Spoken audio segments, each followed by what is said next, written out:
Very good evening, students. How are you all? So today we'll complete this lesson 3 questions, right? I've made a quick recap over here. जो भी अभी तक हमने पढ़ा है फटाफट मैंने लिख के रखे हैं पॉइंट्स। तो एक राजा था, उसके माइंड में 3 सवाल थे।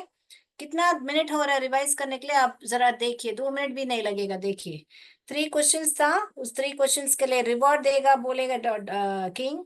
फिर राजा ने बोला रिवॉर्ड दूंगा, और डिफरेंट डिफरेंट आंसर्स आए। किंग संतुष्ट नहीं था, not satisfied, he was not satisfied. Then he went to the hermit. यहाँ पे देखिए, हर्मिट को मैंने ऐसे झुके हुए से ड्रॉ किया है क्योंकि वो बुजुर्ग है, ओल्ड है, झोपड़ी में रहता था, और वो डिग कर रहा था, स्पेड के साथ डिग कर रहा था, है ना। उसके बाद में हमने क्या देखा? डिग करने के बाद वो किंग ने भी उनको हेल्प किया खोदने के लिए। फिर मगर उन्होंने उनका सवाल का जवाब नहीं दिया, डिड नॉट आंसर। देन उस टाइम में किसी कौन तो दौड़ते आया आ रहा था, समवन रनिंग। कौन था वो? बियर्डेड आदमी। तो यहाँ पे देखिए, बियर्डेड आदमी के लिए बियर्ड ड्रॉ किया है मैंने। उसके बाद में बियर्डेड मैन वुंडेड था, घायल था। कहाँ पे घायल था? स्टमक में। क्या हो रहा था? ब्लीडिंग, खून बह रहा था। यहाँ पे देखिए, खून बह रहा है उसके स्टमक। यहाँ अपना हाथ को अपने स्टमक में प्रेस करके भागते हुए आ रहा था। तो देखिए, ऐसे ड्रॉ किया है मैंने। फिर किंग क्या किया? उनको उस वुंड को ड्रेस किया ना, पट्टी बांधी, और उनको अच्छा फ्रेश वाटर दिया, और सब सो गए। अगले दिन बियर्डेड मैन ने बोला फॉरगिव मी, किंग से बोला फॉरगिव मी, मैं आपका शत्रु हूँ, एनिमी हूँ। क्यों आया हूँ? रिवेंज, बदला लेने के लिए। रिवेंज, क्यों रिवेंज? क्योंकि आपने मेरे भाई को मार दिया था, और मेरी प्रॉपर्टी, जो प्रॉपर्टी है वो सीज कर दिया है, जब्त कर दिया है। Brother to death, property seize.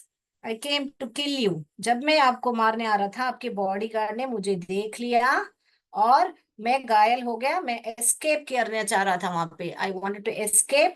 अगर आपने मुझे बचा दिया तो अभी मैं आपका फेथफुल सर्वेंट रहूंगा। इतना तक हमने देखा था। 2 मिनट लगा। Screen is not visible. Yes sir, my screen is visible sir.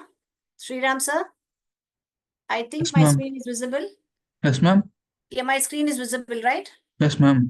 Yeah, so there should be some problem from your end, Bharat. So kindly look, my screen is visible. आपके यहाँ तरफ से कुछ प्रॉब्लम रहेगा, देखिए। So then faithful servant मैं बन के रहूंगा करके बोला, मैं वफादार। वहां तक हमने छोड़ा था। इज इट विजिबल बारह?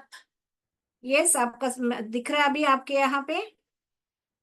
तो वहां पर हम कंटिन्यू करेंगे। फॉरगिव मी करके वापस वो बोल रहे हैं, मैं पढ़ना शुरू कर रही हूँ। और मैं जैसे जैसे पढ़ती हूँ, आप लोग इंग्लिश में कौन से चैप्टर में हो? Screen is not visible, no, अभी तक नो बता रहे हैं आप। आपके यहाँ पे कोई प्रॉब्लम रहेगा बेटा, आप देख लीजिए। तो मैं बोर्ड रब कर रही हूँ। और अभी हम आगे बढ़ने वाले हैं। आप अभी आपके पेज नंबर निकालिए, और वहीं पर हम कंटिन्यू करेंगे। ओके। आप उसके अंदर आप कौन से चैप्टर में हो इंग्लिश, वो चैप्टर टाइप कीजिए। ओके। जब तक आप लोग क्या कीजिए, आप कौन से चैप्टर में हो वो चैप्टर टाइप कीजिए सब लोग। तो मैं बोर्ड रब कर रही हूँ। ये सब रिकैप था जो भी मैंने लिख के रखा था। तो ऐसे की पॉइंट्स आप लिख के रखिए, ताकि आपको 2 मिनट में, देखिए मैंने जो इतना पार्ट 1 का जो भी था मैंने सब पॉइंट्स कवर कर दिए हैं। Okay, right. तो अभी जो आगे बढ़ रहे हैं। The king was very happy to have made peace with his enemy. तो किंग बहुत ही हैप्पी हो गया। क्यों हैप्पी हो गया? क्योंकि उसने अपने एनिमी यानी शत्रु से पीस यानी कि समाधान कर दिया ना, शत्रु से, एनिमी से पीस कर दिया। तो किसी को भी खुशी होगी ना कि मैं अपने शत्रु के साथ पीस में हूं करके। चैप्टर 5 करके बता रहे हैं। Okay, very good. बाकी लोग भी लिखिएगा बेटा। राइट। नेक्स्ट, उसके बाद में क्या? सो इजली, इतनी आसानी से, सो इजली, इतनी आसानी से उसने अपने शत्रु से दोस्ती कर ली है, या तो समाधान कर दिया है करके उनको बहुत ही अच्छा लगा। And to have won him over as a friend. सिर्फ समाधान नहीं, won won over as a friend, एक दोस्त बन गया था ना। वो जो शत्रु है एक दोस्त भी बन गया। तो इसलिए उनको बहुत ही खुशी हो गई. So how do you say that? The king was happy. Why was he happy? Because he made peace with his enemy, that too so easily. बहुत ही आसानी से उसने अपने शत्रु को दोस्त भी बना लिया और समाधान भी हो गए, है ना. तो उसके बाद में क्या है बता रहे हैं. He not only forgave him, but also he would send his servants and his own doctor. He not only forgave him ना, किंग जो है उसको सिर्फ forgive नहीं किया, बल्कि उनके खुद के डॉक्टर्स, उनके खुद के डॉक्टर्स को भेजा, किसको? उनकी देखभाल करने के लिए. और servants, send his servants and his own doctors to look after him. तो अपना सर्वेंट्स भी भेजा और अपने डॉक्टर्स भी. Look after him, look after him किसका यहाँ पे? Look after the bearded man. Bearded man कौन है? जो वुंडेड था, जो घायल था. इसमें बियर्डेड मैन का दो तीन नाम बोल रहे हैं. Bearded man, wounded man, enemy भी बताया जा रहा है. तीन नाम बताया जा रहा है. चैप्टर 3 करके बता रहे हैं कोई, क्या चैप्टर 5 करके बता रहे हैं. तो मिड पॉइंट में हम लोग चैप्टर लेंगे. सो सभी लोग जो भी उपस्थित हैं यहाँ पे प्लीज टाइप कीजिए, so that we will come to a conclusion with next chapter which one we should take. All right. So doctors, he sent the doctors and the servants and he promised. और promise भी किया था. किसने? ये सब कौन कर रहा है? किंग कर रहा है. प्रॉमिस किया था. क्या किया था? Give back his property. उसकी संपत्ति उसने सीज कर लिया था ना बेटा, उसके ब्रदर को मार के. तो इसका प्रॉपर्टी भी मार मैं वापस कर दूंगा. So what did he do? The king forgive the bearded man. तो फॉरगिव भी किया और प्रॉमिस भी किया. सो फॉरगिव, प्रॉमिस पास्ट टेंस में लिखे तो फॉरगिव एंड प्रॉमिस्ड. फॉरगिव क्या किया? उस बियर्डेड मैन को फॉरगिव किया और सर्वेंट्स और डॉक्टर्स दोनों को भेजा उसकी देखभाल करने के लिए, क्योंकि वो घायल था ना बेटा, इसीलिए. He was wounded, right? So he sent his doctors and servants to look after the bearded man. And then not only that, he promised. What did he promise? To give back his property. Okay, उसकी property मैं वापस कर दूंगा करके.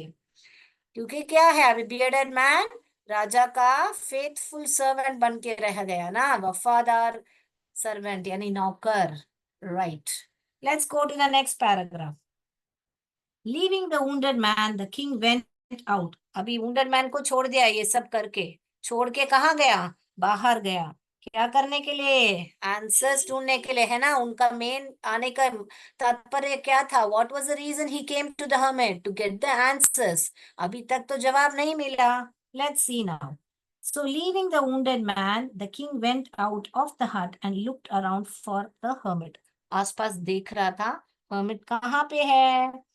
Before going away, he wished once more to get the answers to his questions. So, before going away माने वहां से जाने से पहले उनको उनके आंसर्स चाहिए थे उनके क्वेश्चंस के लिए. तो अभी देखेंगे मिलता है कि नहीं. The hermit was on his knees, sowing seeds in the beds. तो अभी मालूम पड़ रहा है हमको sowing seeds. कौन सोइंग सीड्स कर रहा था? हर्मिट. ऑन हिज नीज तो क्या है? ऐसे बेंड किया हुआ था. अभी मान लीजिए ये हर्मिट है, इसको झुका हुआ. ऑन हिज, अभी ऐसे करें तो यहाँ पर गड्ढा है, उसमें बीज बो रहा था. तो बेंड नीज, तो यहाँ पर बेंड नीज, नील डाउन सब लोग बोलते हैं ना ऐसा, नील डाउन. तो नील डाउन किया हुए थे और यहाँ पर जो खड्डे इन लोग ने खोदे थे उसमें ये सोइंग सीड्स कर रहे थे. ये कौन है? ये हर्मिट है. ओके, तो बाहर कौन क्या कर रहे थे? Hermit sowing the seeds, seeds को अंदर डाल रहे थे. तो अभी मालूम पड़ रहा है गड्ढा क्यों खोद रहे थे. हमको पूरे लेसन में से अभी मालूम पड़ रहा है कि गड्ढा क्यों खोद रहे थे. तो where did we leave now? So he was sowing the seeds in the beds that had been dug the day before. That had been dug. Dig का past tense हुआ dug. ओके, हम उन्होंने dig किया था. कब किया था? 2 days before, the day before, sorry, day before.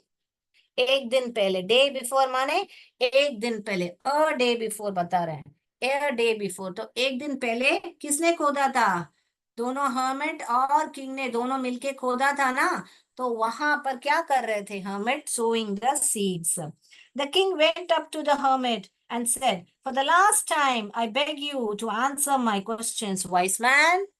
तो मैं बेग करता हूँ, मैं विनती करता हूँ, लास्ट टाइम, आखिरी मौका, आखिरी टाइम में मैं आखिरी समय में विनती करता हूँ, आई बेग यू, मेरे सवालों का जवाब दे दो प्लीज। ऐसे बोलते हैं ना मम्मा को, मम्मा अगर बोले कि आज आइसक्रीम नहीं खाना है तो आप लोग क्या करते? मम्मा प्लीज, मम्मा एक ही बार आइसक्रीम दे दो। वैसे है ना, अभी राजा क्या करने लगा? हर्मिट को बोलने लगा, I beg you please give the answers to my questions. Ready, okay, next page turn कीजिए। राइट, तो इतना तक क्लियर है बेटा? So let's go to the next page. Yes, okay, you have already been answered. अरे बाप रे, अभी क्या बताया हम हर्मिट ने? हर्मिट ने बताया you have already been answered, तुमको तो सवालों का जवाब ऑलरेडी मिल गया है। हर्मिट ने क्या बताया?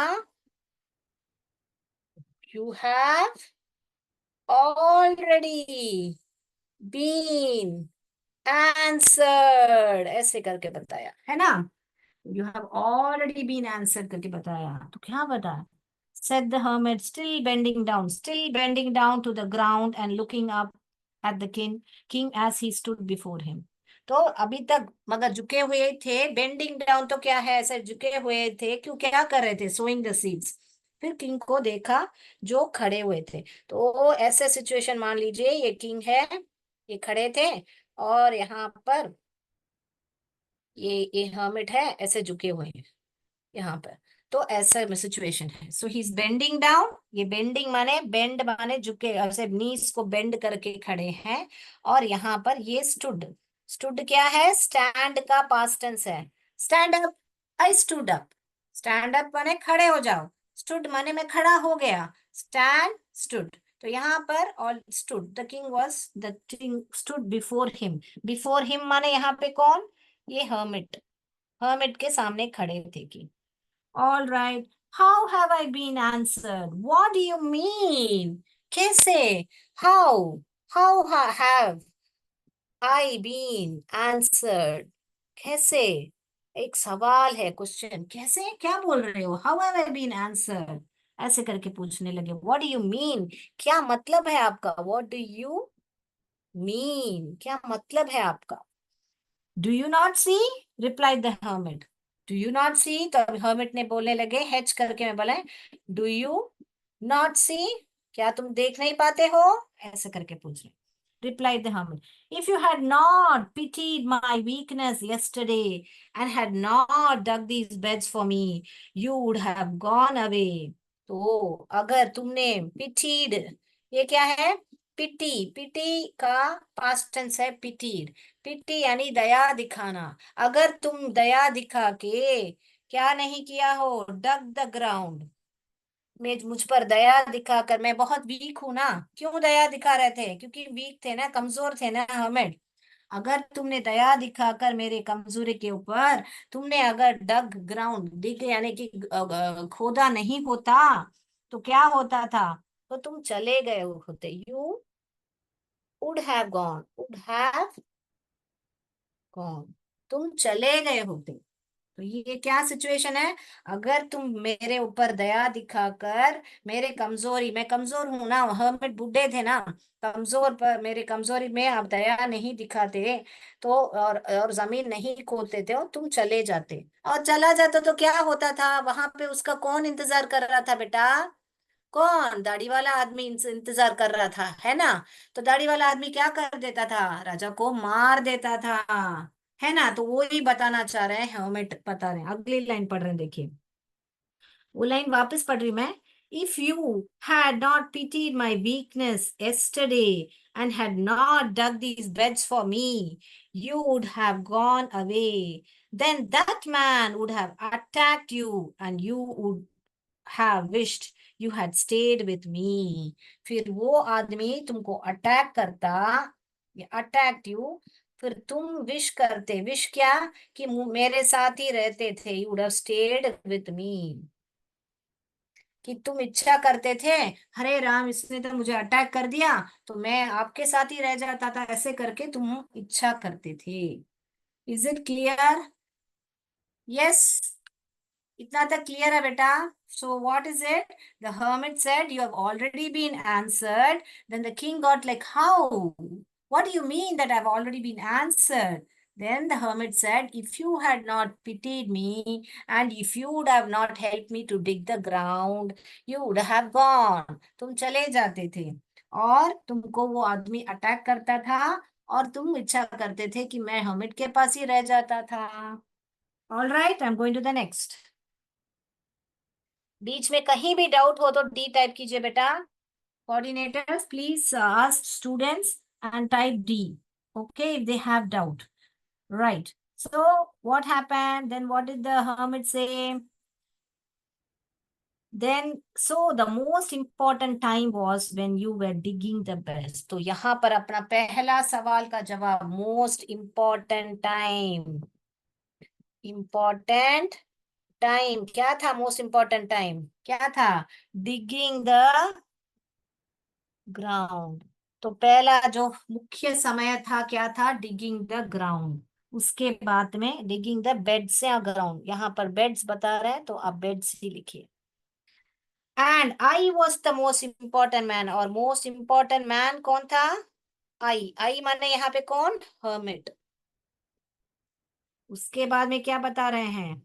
क्यों मैं most important man? And to do me good was your most important business, और most important thing, important, important man या पर्सन, थिंग। तो किंग के राजा के ये तीन सवाल ही थे ना बेटा।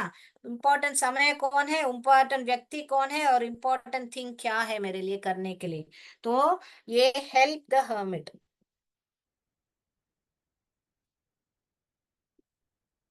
तो ये तीन सवाल मिल गए इनको अभी ये सिचुएशन में। ये पहला situation, situation one. Situation one यानी कि क्या है? जब किंग जो है खोद रहा था बेड्स को, digging the beds, most important man कौन था? आई बता रहे थे। आई माने यहाँ पे कौन? हर्मिट। मोस्ट इंपॉर्टेंट थिंग क्या?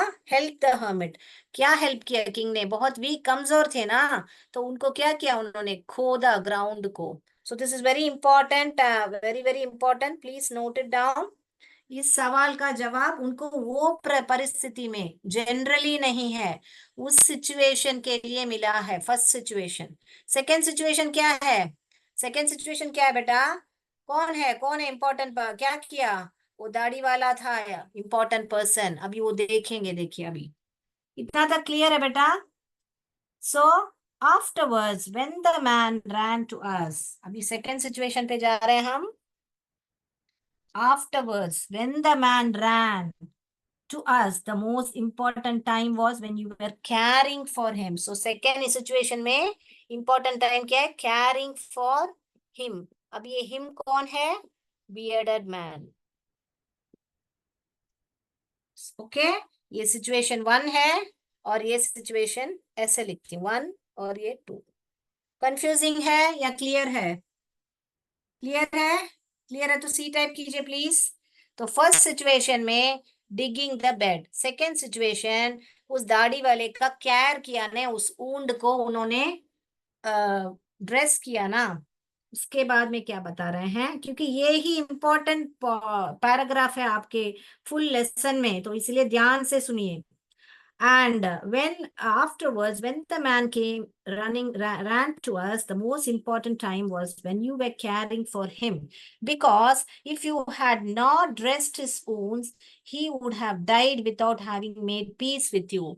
अगर आप उसके wounds को ड्रेस नहीं करते थे, यानी उसके घाव को आप पट्टी नहीं बांधते थे, तो वो शांति नहीं करता था आपके साथ।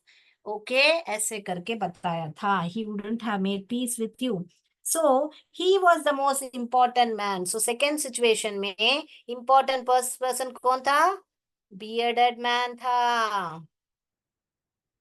Next, so he was the most important man and what you did for him was the most important business. और तुमने जब उसको पट्टी बांधी, उसको ड्रेस किया, उसके ऊंट को, वो ही इम्पोर्टेंट थिंग था, वो ही इम्पोर्टेंट थिंग था। Clear, very good, very good. सब लोग क्लियर क्लियर बता रहे हैं। तो बहुत ही बढ़िया से ऐसा मैंने यहाँ पे आपको चार्ट भी बना के रखा है, देखिए फर्स्ट सिचुएशन और सेकंड सिचुएशन के लिए, तो आप लोग इजीली समझेंगे। अभी देखिए आपका, तो फर्स्ट सिचुएशन इंपॉर्टेंट टाइम क्या था, डिगिंग द फील्ड या बेड्स। इंपॉर्टेंट पर्सन कौन था, हर्मिट था। इंपॉर्टेंट थिंग क्या था, doing good to the hermit.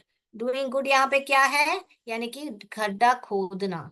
और सिचुएशन टू में क्या था, इंपॉर्टेंट टाइम क्या है, carrying for the bearded man, carrying for the bearded man. और इम्पोर्टेंट पर्सन क्या कौन है, बियर्डेड मैन। इंपॉर्टेंट थिंग क्या था, what the king did for the bearded man. क्या थिंक किया उन्होंने, उनके लिए ड्रेस किया और उनसे, उनको डॉक्टर्स भेजे, सर्वेंट्स भेजे और उनको उनकी प्रॉपर्टी वापस दे दिया और दोस्त भी बन गए, है ना। So this is the important thing. Is it clear. ये पैराग्राफ को सिंप्लीफाई करने के लिए मैंने आपके लिए चार्ट बना के रखा है। आप भी ऐसे चार्ट बनाइए स्कूल में और रखिएगा, सिचुएशन वन सिचुएशन टू करके बताया है ताकि आपको इजी रहे। चलिए कॉपी कर लीजिए। तो ये ही है कंफ्यूज नहीं होने का। जब भी सवाल पूछा जाए सिचुएशन वन में क्या है, कौन इंपॉर्टेंट पर्सन है, तो हर्मिट है। सिचुएशन टू में बियर्डेड मैन है। वैसे you please note it down. I'll give you 1 minute time. Let's go to the next. Right. So last two paragraphs रह गए हैं, मैं कॉपी कर लिया तो मैं हटा देती हूँ। ओके, ये हेडिंग लिख लीजिए, आंसर्स वापस हेडिंग लिखने की जरूरत नहीं है, सिर्फ सिचुएशन टू करके लिख लीजिए। Right, so I will remove it. Yes हो गया तो यस कीजिए, वाई कीजिए, टाइप कीजिए वाई करके, वाई करके टाइप कीजिए यस करके। मैं अगले पे जा रही हूँ, यहाँ पे ये हटा देती हूँ, सेकेंड वन रख रही हूँ।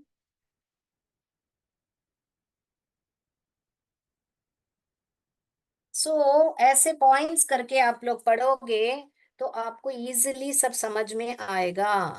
Okay, you will never forget it.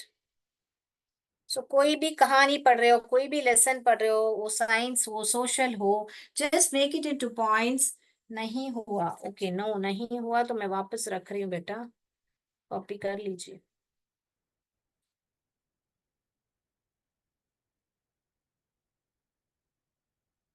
जैसे ही हो जाए let me know, I will remove the thing. We have only 7 minutes more. We have to have two paragraphs to go. Once you're done, let me know. आपने लिख लिया तो please बताइए।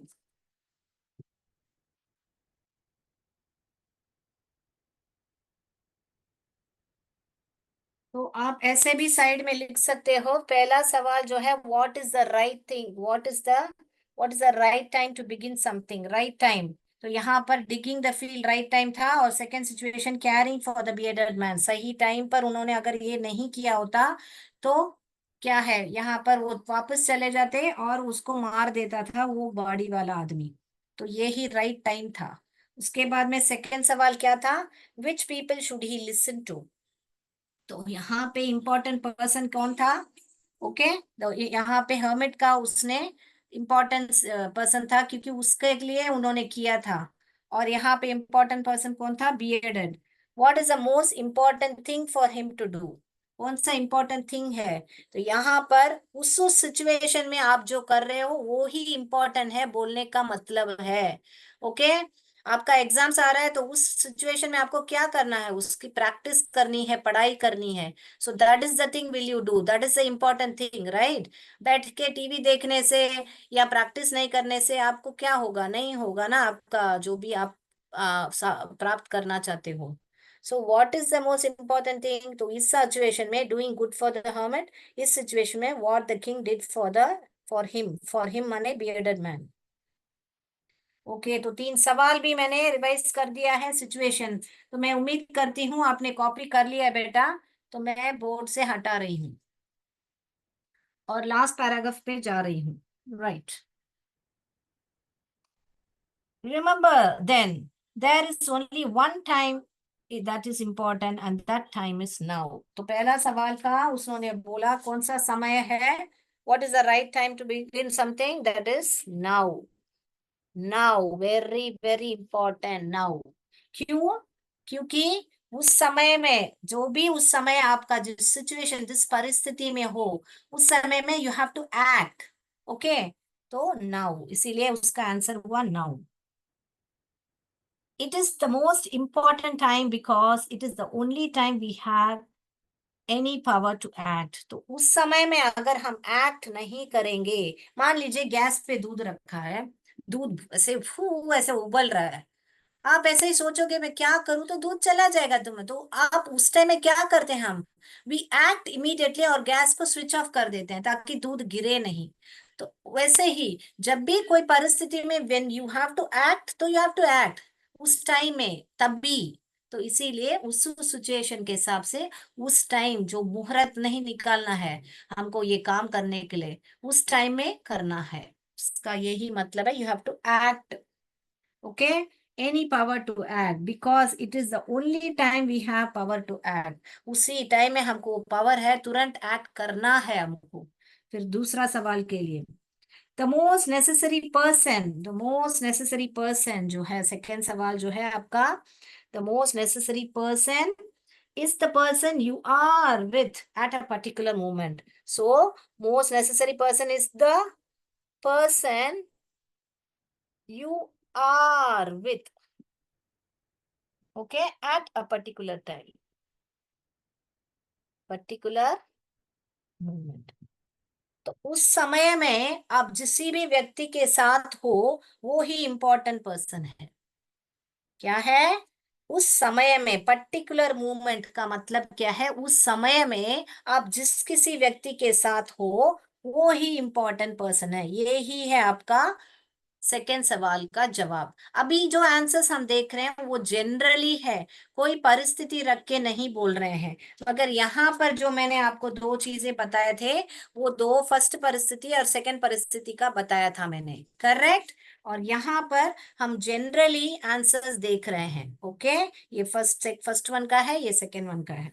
अभी तीसरे का क्या बता रहे हैं, देखिए क्या बता रहे हैं. लास्ट लाइन पर जा रहे हैं हम.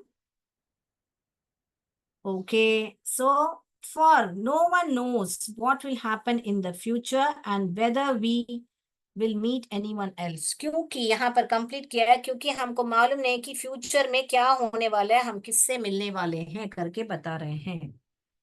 The most important business is to do that person good.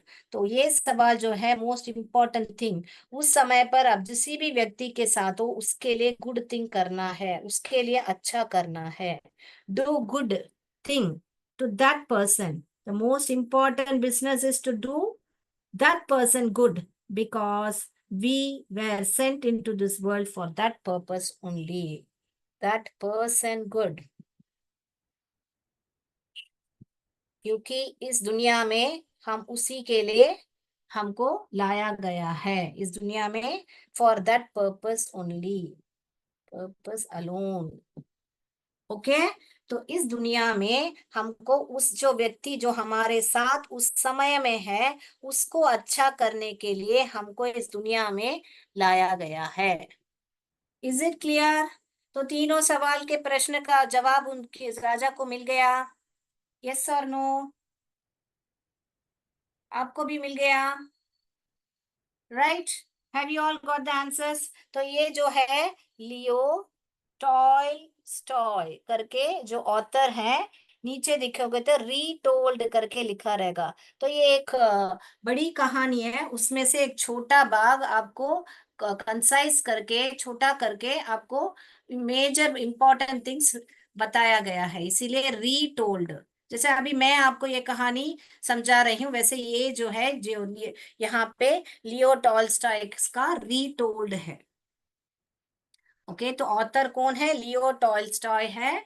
और ये जो तीन सवाल का प्रश्न जो है परिस्थिति 1 2 में भी हमको मिल गया और जनरली भी हमको मिल गया. सो कैसा लगा लेसन? इंटरेस्टिंग? तो आई टाइप कीजिए या डाउट है तो डी टाइप कीजिए. राइट, तो अगले क्लास में आपको इस लेसन का क्वेश्चन आंसर चाहिए या आपको चैप्टर 5 कराऊं? प्लीज चैप्टर 3 कराती हूँ, क्योंकि कोई कोई स्कूल 3 में है, तो 3 कराएंगे। Interesting, very good, thank you for the feedback. So ऐसे 2 पार्ट हमने बहुत ब्यूटीफुली एक एक क्लास में छोटे छोटे चार्ट्स हमसे जो भी हो सके बना के हमने पढ़े हैं। तो आप भी ऐसे नोट्स लिख के पढ़िएगा और फुल लेसन को पढ़िएगा। If you read the entire lesson, कहाँ से भी कुछ भी पूछा तो आप ओन आंसर्स लिख सकते हो।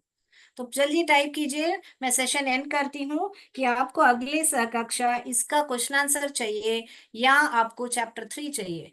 क्वेश्चन आंसर चाहिए तो Q&U कीजिए, या तो चैप्टर 3 चाहिए तो 3 टाइप कीजिए जल्दी से। चैप्टर 3 तो 3 सिर्फ टाइप कीजिए, Q&A टाइप कीजिए, QA। क्वेश्चन आंसर चाहिए तो QA टाइप कीजिए जल्दी से। आंसर्स मिलेगा, सबने इंटरेस्टिंग बोल दिया। Thank you so much for your feedback. Please let me know this. Accordingly, I will get back to you to the, on next Saturday. Okay, I'm waiting. ये भी किसी ने कॉपी नहीं किया हो तो प्लीज कॉपी कर लीजिए, मैं वापस समय दे रही हूँ आपको। क्वेश्चन एंड आंसर बता दिया है, वेरी गुड। एक ने ही बताया है, बाकी सबको क्वेश्चन एंड आंसर कराऊं? ऑल राइट, तो क्वेश्चन आंसर्स करेंगे हम लोग। So I am going by V K नाम साई करके हैं, उनके उन्होंने बताया है क्वेश्चन एंड आंसर्स, तो सभी के लिए मैं क्वेश्चन आंसर्स ही करके आती हूँ, तो आप लोग को आंसर्स करने के लिए इजी हो जाएगा। All right, so see you all. Till then, please go and make charts like this and send me photo. आपने इस लेसन में मैंने बहुत सारे चार्ट्स बताए हैं आपको, तो आप लोग सब ऐसे मुझे चार्ट्स करके भेजिए। मैंने आंसर्स के चार्ट बताए, फर्स्ट आंसर्स क्या थे, ओके, सेकेंड आंसर्स क्या थे, ऐसे मैंने बहुत सारे चार्ट्स आपको बना के मैंने दिखाया हुआ है। तो आप लोग भी ऐसे मेरे को चार्ट्स बना के भेजिए, तो मैं भी खुश हो जाऊंगी कि आप लोग सब मेरे क्लास को बहुत अच्छी तरह सुन के आपने आंसर्स बनाए हैं करके। ऑलराइट, तो ऐसे सब बना के पढ़िए। That's all for today. जय विद्या शक्ति, जय भारत, जय हिंद, थैंक यू।